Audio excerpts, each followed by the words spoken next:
David Mencer is a spokesperson for the Israeli government. Thanks for coming on the programme. Is this list of 34 hostages news to you, or has the government seen this list before?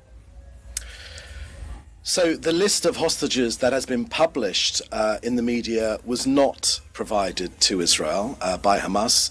Look, let's not forget they're a genocidal terrorist organization. The list was originally given by Israel to the mediators in July 2024. So once again, it's almost directly opposite, precisely opposite, as is reported in the media. I think it's very important to remember who we're dealing with. This is Hamas. Hang on a second, just go back, Mr. Mencer. So you're saying that these hostages, this list is not necessarily Hamas saying these are the people we would release in exchange for Israeli troops and tanks removed from the Gaza Strip and an end to the fighting?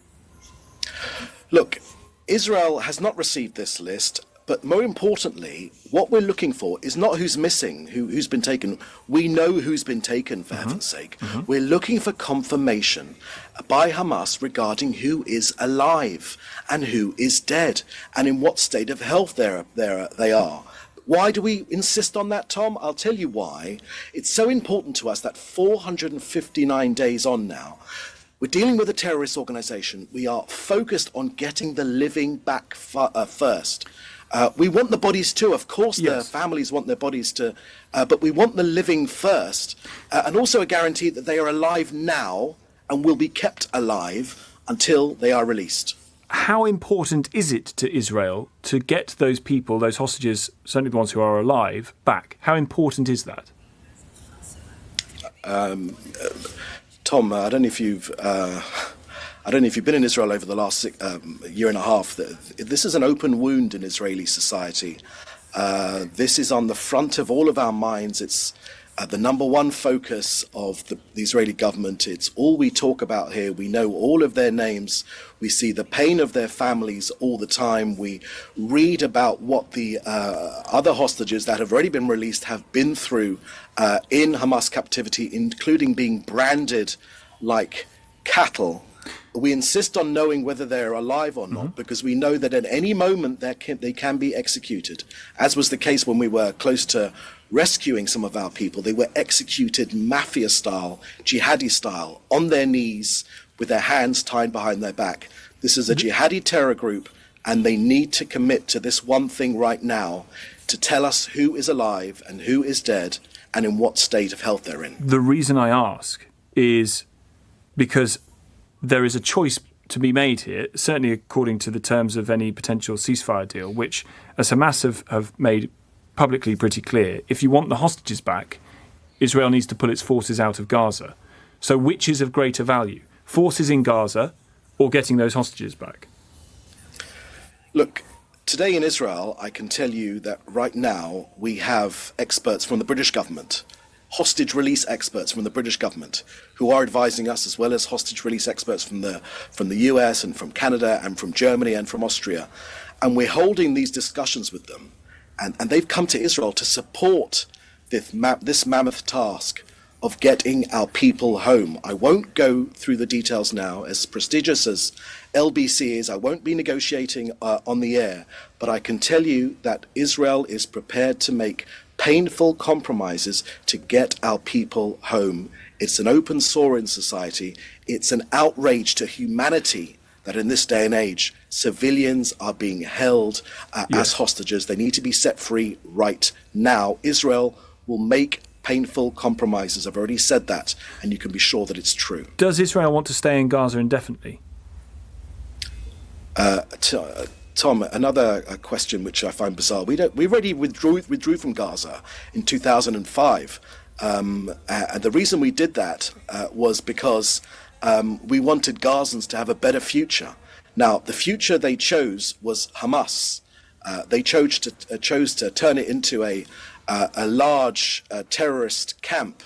Now, from our point of view, we don't want to be in Gaza for one moment longer than we have to.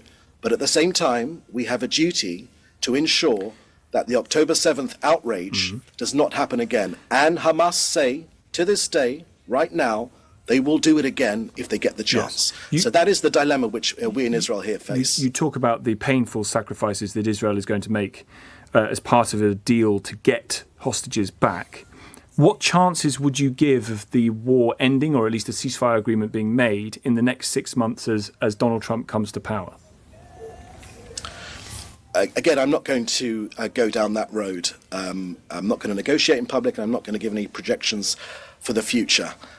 The reason I say that is because we have been so close so many times. And as Antony Blinken has made crystal clear, it has been Hamas that has walked away every single time. And why does Hamas walk away, says Secretary Blinken? He says that whenever Hamas feel that Israel is under pressure internationally, that's when they walk away. So right now, the obligation is for the entire international community is to club together and put pressure on Hamas in the same way that they did when a BBC... Absolutely. When a BBC... Mr. Mencer, it is also a choice that Israel could make to agree to the terms that are being offered, at least by Hamas, which I realise is very, very difficult for Israel, of course, but on the face of it is you can have the hostages back if you stop the bombardment of Gaza. So there's no bombardment of Gaza. There are targeted operations. There are lots of bombs to get in civilians. Gaza. There are targeted operations to get civilians out of harm's way. Look, let's set the parameters. Well, hang on, no. First things first. The Israeli government could make that decision, couldn't it? Tom, Hamas hate Gazans. Can we just get that point clear? Hamas designed this war to kill as many Gazans as they possibly could. That was Israel how they designed this war. You Israel played into has Hamas designs. No, I don't agree with that, Tom.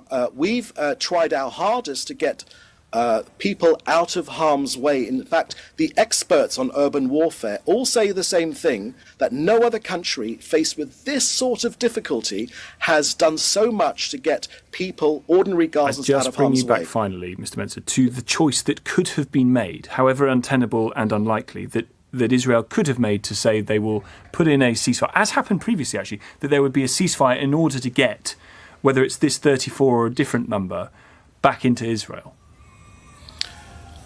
So, Tom, I'll say to you again, Israel will make painful compromises, has made painful compromises. I won't talk about the terms of the deal, but I'll leave it at that.